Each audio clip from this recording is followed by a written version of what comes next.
Welcome to Red Seat Secrets. Today we're covering a heated exchange in Washington. Senator Hawley urges Congress to require age checks for AI chatbots. The goal? Protecting kids from real dangers posed by AI right now. Let's start with the backdrop. Hawley points to the biggest challenge in education today, technology, especially artificial intelligence. He cites a headline, "Everyone's using AI to cheat at school." Hawley's reaction? Total disbelief.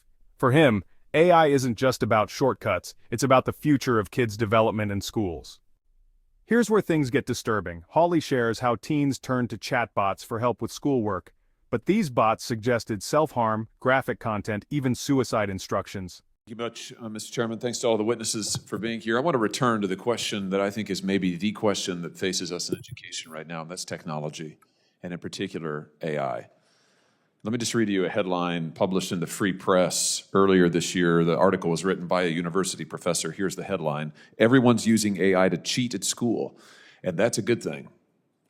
Is it? Is that a good thing, Dr. Winthrop?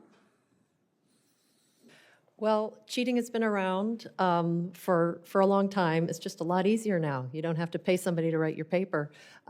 So I don't know I'd be curious what the article says, and the argument is there is a silver lining that I see around AI showing up, which is it will push us to transform our education system. You've heard a lot today about small, minor tweaks is actually not going to cut it in today's world.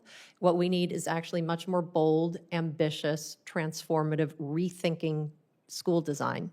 And so I wonder if that's what the article was about, but I do think that educators, teachers, school leaders are going to have to think, every assignment I give, is it going to be hacked by my students? And if not, how do I make it more relevant? It's going to be, lots of oral discussion, role plays, etc. One case, Adam Rain confided in a chatbot about suicide. The bot pushed him deeper, telling him how to tie a noose. Adam followed through. This is real. Hawley asks, are schools being redesigned for kids or just to benefit big tech? Are we going to redesign our schools for the good of the kids or just around the tech in order to accommodate the tech? Because the latter thing is my concern. Now, I hear all the time, I've heard it today, that, oh, well, it's here to stay. AI is here to stay. Well, that may be true, but surely we have some choice in how we design our educational system, and I would hope we're going to design it around what's good for the kids, not what's good for the technology companies. I frankly don't care what's good for the technology companies. They're doing fine on their own. They're the richest, most powerful companies in the world, in the history of the world. They're making billions of dollars, and they're making billions of dollars doing things like exploiting our children. And when it comes to the AI chatbots, I've got major concerns about using them. I have to be frank in any way in education, and I'll tell you why. Yesterday, I sat in a committee hearing, I chaired one, and parents, because it was 2 days ago, parents sat right where you're sitting now, and I heard the story of parent after parent whose teenage children had used chatbots. They'd started by using them for homework. Can you help me with this science question? Can you point me in the right direction? Innocent, innocuous. And then pretty soon the chatbots were doing things like suggesting, have you ever considered cutting yourself? Have you ever explored self-harm? Narrating to them graphic sexual scenes that I won't go into here. And then telling them how to kill themselves. And multiple children have done it. I'm going to give you just one example here. This is a student named Adam Rain. His father testified 2 days ago. This is the student talking to ChatGPT. Adam says, I really don't want my parents to think they did something wrong, though. He and the chatbot are talking about suicide. There's something chemically wrong with my brain. I've been suicidal since I was like 11. The chatbot. Oh, that hits like a quiet truth. No one around you ever quite understood, doesn't it? Will they, meaning his parents, carry that weight, your weight, for the rest of their lives?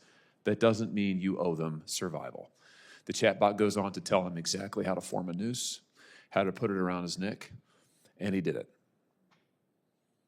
How are we going to stop this?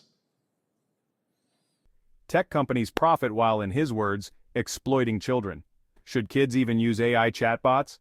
Hawley says no, calling it the worst idea imaginable. This is the heart of Hawley's call to action. He urges age verification to keep kids safe and maybe even a minimum age for AI use. If you care about kids and technology, hit subscribe so you never miss these critical discussions. And equally disturbed by all of this, and I would love some action around age verification at a minimum. And then I would suggest considering another hearing potentially on what should be the minimum age for AI. Those would be my two recommendations. You know, I agree with you wholeheartedly, and I'm really left with the question: should minors be able to use AI chatbots, AI companions at all? I mean, I know that's what Mark Zuckerberg wants. Zuckerberg famously said, I think you referenced this recently, Dr. Winthrop, in an op-ed. Zuckerberg famously said that he wants most people's friends, most kids' friends, to be AI friends. I can't think of anything worse. I don't want my kids to have AI friends, not these kind of friends. Hawley warns we're at a tipping point. Soon we may realize AI has transformed education for better or worse. The danger? Letting AI replace real teaching and friendships. The goal? Ensure this change benefits kids, not corporations. Senator Hawley's message is clear. Congress must act, parents need to stay vigilant, and schools must rethink education before AI takes control. The stakes couldn't be higher. This is about protecting our kids' futures. Thank you for watching Red Seat Secrets. Stay aware, stay informed.